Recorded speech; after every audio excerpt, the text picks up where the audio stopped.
What's happening, everybody? Good morning. Good morning. Sorry for that lack of enthusiasm there. I'm a little tired. It's like 6:30. I've been up since 5. That's silly. But anyways, we've got some work we had to do that didn't get done in class, and so I wanted to put this out here to you as far as finishing up these notes for the Unit 4 test. All right. So here's what we got. Um, so if we move up a little bit, like we know these things. Hopefully, if you're this far into the unit and you don't understand the concept of family as being the uh, main social institution found in all societies, all right, that essentially helps to raise kids, all right. And now the family unit, remember, is different in all societies, but at least they all have them, all right. Now, kinship.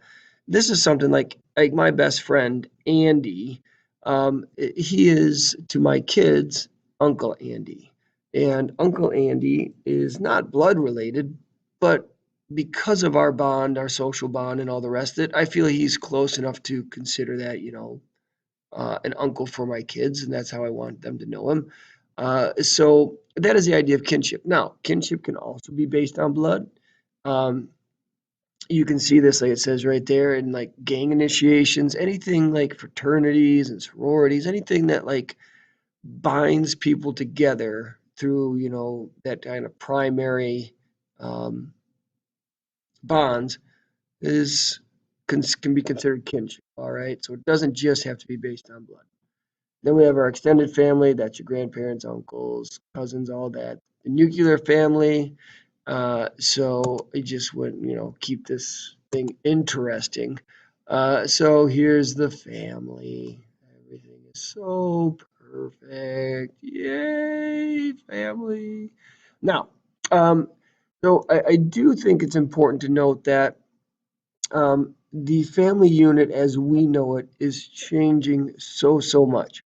And this idea that, it is just mom, dad, and the two kids, and they are all genetically related, and we got 2.5 children, and you got a picket fence and a dog and all the rest, and you sit on the beach at the sunset with the family letters in your hands. Um, is an ever changing thing, and the more you take a look at the family unit in the United States and in Western societies, this is changing to a point of like you have half siblings, you have step parents, you have single families, and that is as much a norm nowadays as this concept of mom, dad, and two fully related siblings. So, um, I think it's important to note that I mean, if I were to put my family up here, I'd have half brother, two step siblings, a stepmom, a stepdad, and it's not kind of what we think of by definition, but it's what we know as normal in the society for a lot of us. So I think that idea of what the family unit is definitely changing over time. Now, we get to, so there's the nuclear family, extended family, like we talked about, the single parent households, and the mixed households, like we just talked about. And then we get to monogamy, all right? And that is the marriage between just two people, all right? And they're supposed to stay together and only mate with each other. Um, and that is found, um, even throughout the animal kingdom. Um, I know swans only mate with one person, or one swan. Swans don't mate with people. That's silly. They're nasty. They're so mean. Who'd want to be married to a swan? You're mean. Yeah, they're good looking, but at the same time, like that wears thin. 5, 10 years down the marriage, there, you swan's always yelling at you and everything. Like that's like an ugly good looking, and that's never good looking.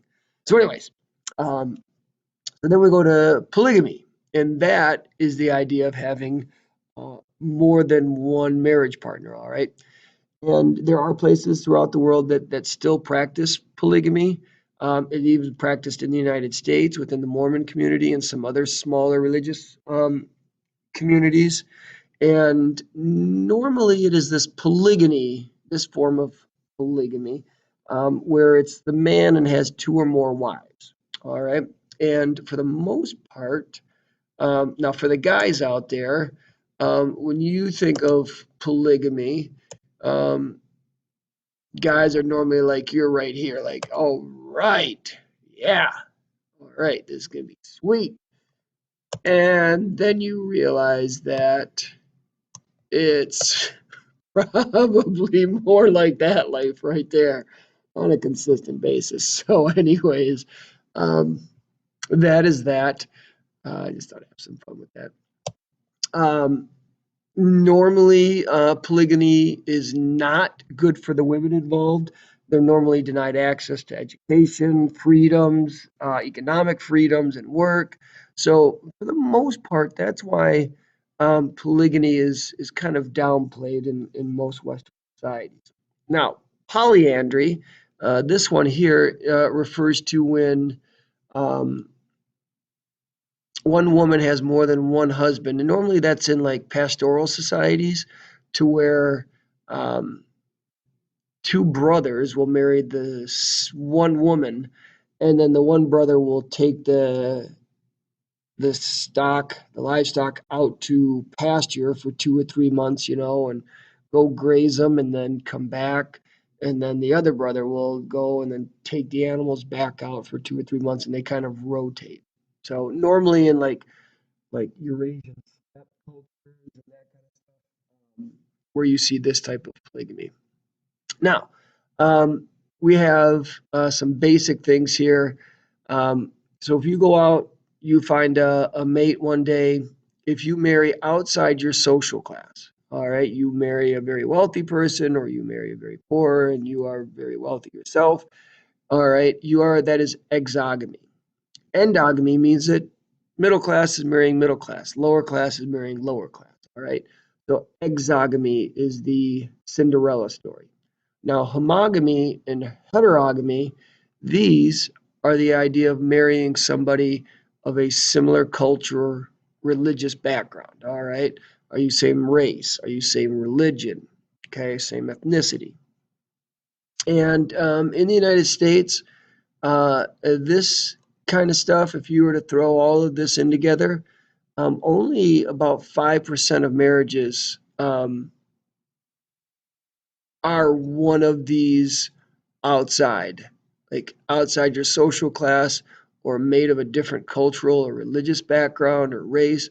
They're only about 5%. All right. And depending on where you go in the country, if you go down south, the idea of marrying outside your social class or race is pretty low. Now, egalitarianism is just a word I think you should know. Egalitarian just means that things are equal. All right. If we live in a very egalitarian society, then that means that everybody is equal. When we trace our lines of descent, all right, unilineal descent, patrilineal, all right, matrilineal. You guys should know that patrilineal and matrilineal, that's patrilineal is the male side, matrilineal is the female side. And in our society, because you take your father's name, um, it's seen as being somewhat patrilineal, but at the same time, we still do recognize um, our mother's side. There is still maiden names, things like that, or hyphenated last names. Um, but in some societies, like if you are a female and you are married off to a male, um, like your family side that you were born into, that gets completely erased and you almost become like property or the responsibility of the person who was um, the male that you are being married to. So, all right. So we move down here And we get to our theoretical paradigms. And the first one is the structural functional analysis. And for that one, it says that it's, functional is your pretty much mainstream kind of view of how society works. And for that one, it says socialization, regulation of sexual activity, social placement, and material and emotional comfort are the four main purposes of the family unit. So, one, socialization is they just raise kids, they teach them how to behave. Two is the regulation of sexual activity. And this means that because our family unit is designed to be monogamous, or at least semi-monogamous, um, it wants to limit sexual partners because that is awfully difficult to raise children if we all just ran around and had babies with different husbands or different males and different females. And if I had like 5 kids out there and I had them with 5 different women and they had a couple of kids with 3 or 4 other different guys, like who's responsible for raising the kids, you know? So that's the idea of that regulation of sexual activity. Um, which is also found in most religions. So it's kind of in there um, double throughout most societies. Social placement, we learn the roles and where we fit into society. About 75% of us will live out approximately the same lives as our parents. We will obtain about the same amount of income per year. We'll obtain a blue collar or white collar job, similar to our parents. So about 75%, which is a very, very, very, very huge trend. And then finally, it's easier to be married than not to be married. So even if you guys think you're going to be bachelors for your whole life, or women, you guys are not going to have to worry about putting up with a man. Um, eh, Society does make it easier just to get married. Now, social conflict theory. Remember, this is the man keeping us down. All right. And they say the family unit's purpose is to keep wealth within family bloodlines. It's to perpetuate male dominance. All right. Throughout society. And so if the family unit is the smallest unit in society and the male is at the head of the household, then that is going to bleed out through the rest of society. And then finally, race and ethnicity. And this, they say that the family unit, because everybody marries like people, that it limits the number of interracial marriages and marriages outside of your social class and things like that, which then goes back up to maintaining wealth within family bloodlines. And then finally, symbolic interaction. For this one, this just says that reality is created by each family. And like I think it's true that we all go over to somebody's house and we hang out and it's like a completely different world. But we all seem like so similar and unique here that like we go into other people's houses and it's just different. And that reality is formed by each family. And then that reality is always changing because we are getting older. If you think about your family's reality when you were 2, 3, 4 years old, maybe when there was just one child, or now you've got multiple siblings, or maybe siblings have graduated and they moved out, and all of that. That reality is always changing. All right, for each family. So, with that being said, you can take a look at the leadership down there. Pretty simple, pretty easy stuff. But other than that, I love all of you. Be good. See ya. Peace.